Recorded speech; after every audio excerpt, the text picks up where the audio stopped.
안녕하십니까. 오늘도 참 좋은 날입니다. 뉴욕 주립대에 의대 학장인 마이클 로이진이라는 분이 있었습니다. 이분이 이야기하기를 우리 인간에게는 생체 나이라는 게 있다는 것입니다. 다시 말하자면 누구나 각자의 건강 상태에 따라서 실제의 나이보다 더 젊게 살 수 있다는 것입니다.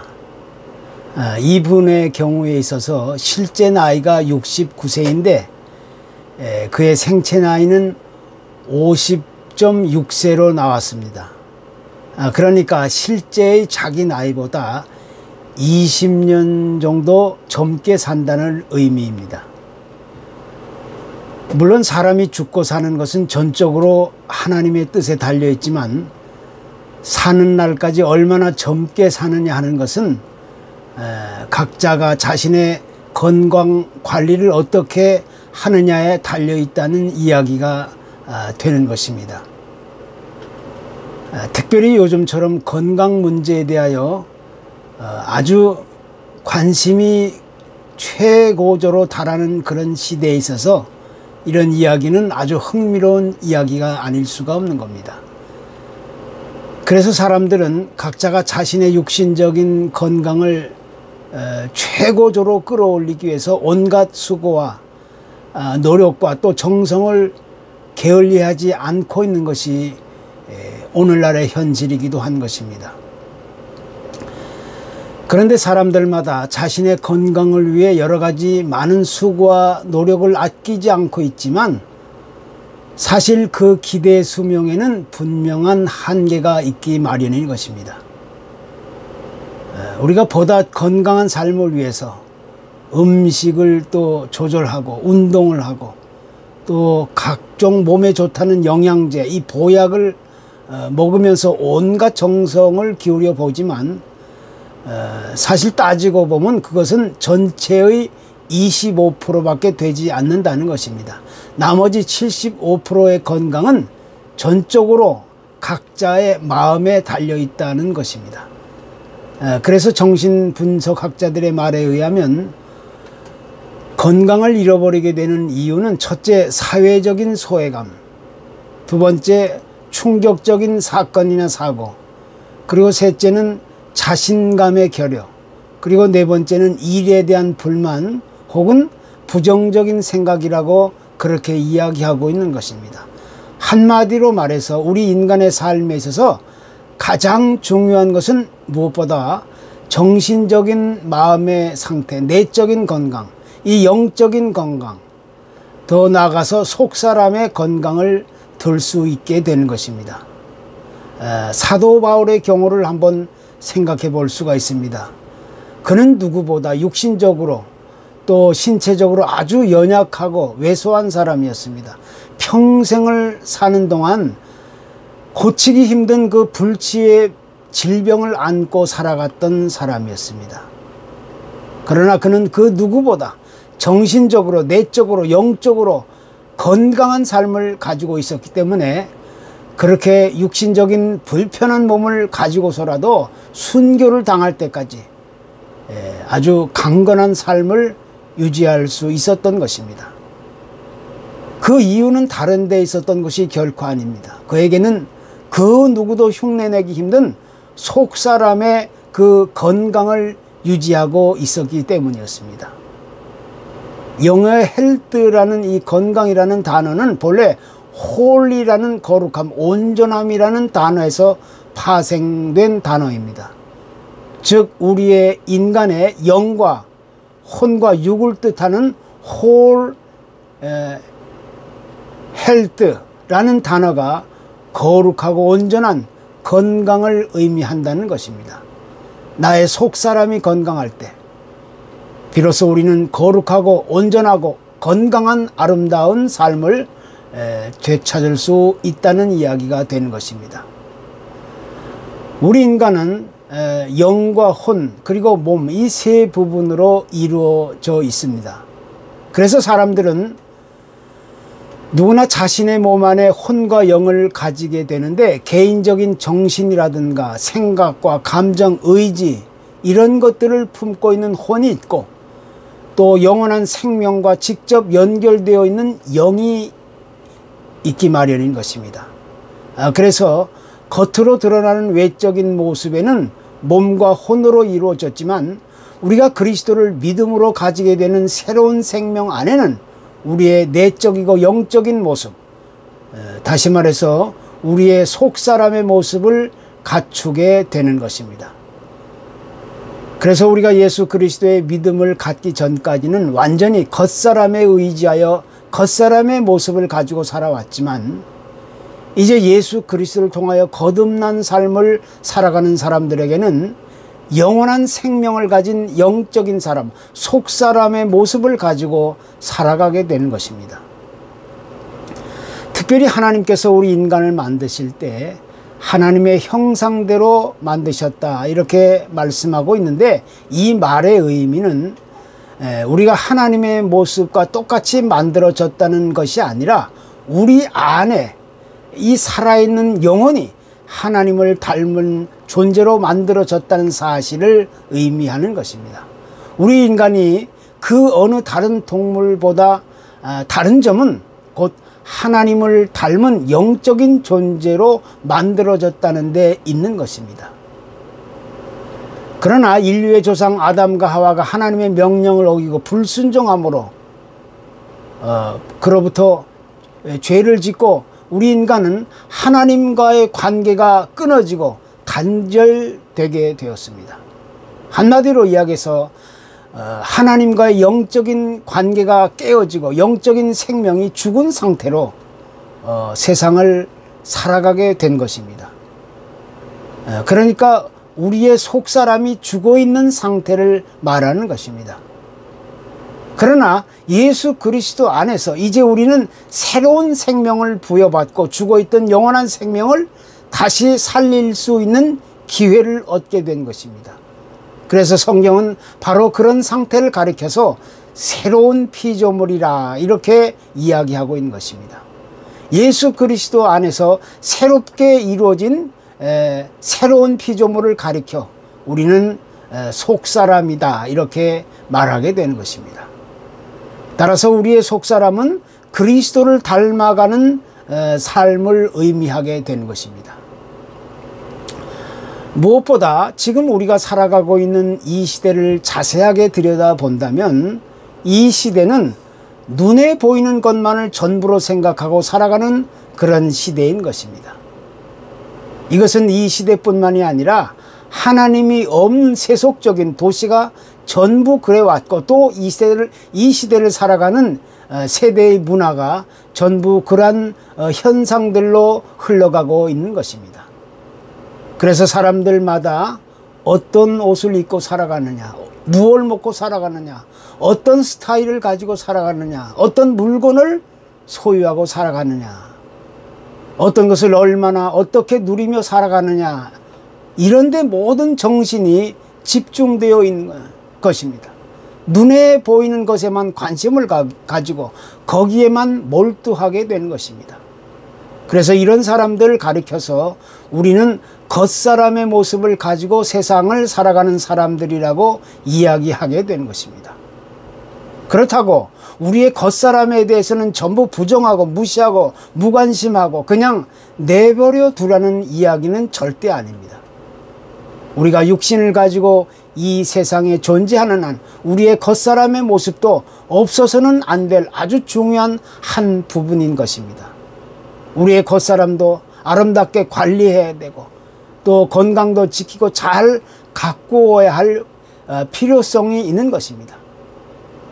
그러나 우리가 반드시 기억해야 할 문제는 우리의 겉사람은 언젠가는 이 세상에서 모두 사라져 없어질 존재가 된다는 데 있는 것입니다. 그렇기 때문에 이제는 더 이상 눈에 보이는 이 세상에만 집중하고 거기에만 몰두하고 거기에만 집착하는 겉사람의 모습만 가지고 살아갈 것이 아니라는 데 있는 것입니다. 우리가 현재 이 세상에서 눈에 보이는 이 겉사람의 모습만을 가지고 살아가고 있지만 우리의 본래의 모습은 겉사람에 있는 것이 아니라 우리의 속사람에 있다는 사실을 성경은 강조하고 있는 것입니다. 그래서 오늘 본문에도 그러므로 우리가 낙심하지 아니하노니 겉사람은 후패하나 우리의 속사람은 날로 새롭도다, 이렇게 가르치고 또 레슨하고 있는 것입니다. 세상의 그 어떤 기록에도 우리 인간의 삶을 겉사람과 속사람으로 구분하여 말하고 있지 않지만 하나님의 말씀인 성경은 분명하게 가르치기를 겉사람과 속사람의 두 영역이 있다는 사실을 강조하고 있는 것입니다. 우리 인간의 역사 속에는 크고 작은 수많은 전쟁의 역사가 있습니다. 한마디로 말해서 인간의 역사는 곧 전쟁의 역사라고 말할 수가 있는 것입니다. 그렇다면 왜 이렇게 수많은 전쟁의 역사가 끊임없이 일어나고 있는 것인가? 이에 대해서 여러 가지 수많은 이유와 원인이 있지만 가장 근본적인 이유와 원인은 우리 인간이 가진 지나친 욕심 때문인 것입니다. 인간의 욕심이 탐욕을 낳고 또 그 탐욕이 시기와 질투와 분쟁을 계속해서 반복시켜 주고 있는 것입니다. 그러니까 하나님이 없는 인간적인 겉사람의 모습은 끊임없는 욕심과 이 정욕의 삶을 계속해서 반복하게 만드는 것입니다. 바로 여기서부터 우리 인간의 비극적인 운명은 시작하게 된 것입니다.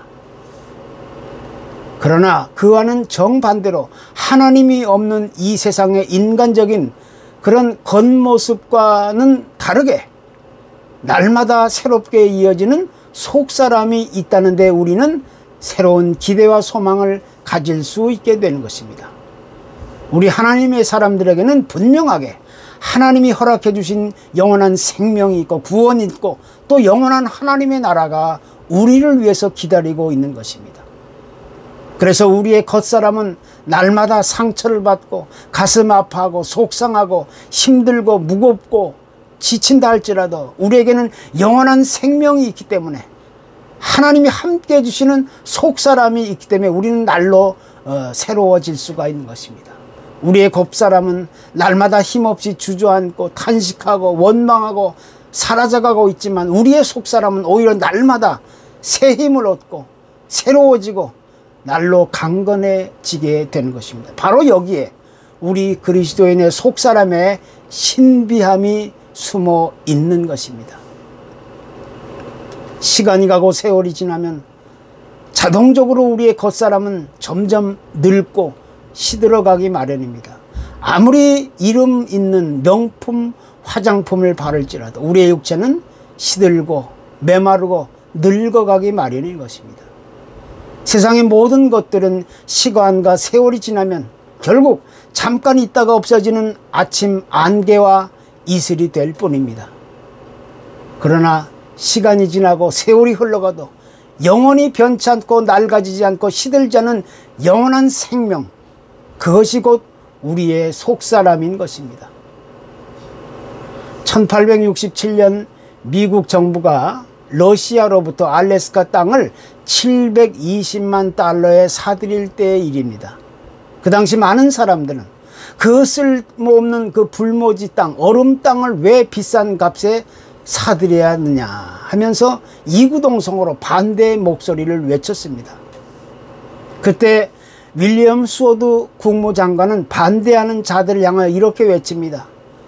그 속에 무엇이 있는지 아무도 모르지 않느냐, 그렇게 강조합니다. 그 땅이 오늘날 그 무엇으로도 바꿀 수 없는 귀한 땅이 될 줄을 누가 알았겠습니까?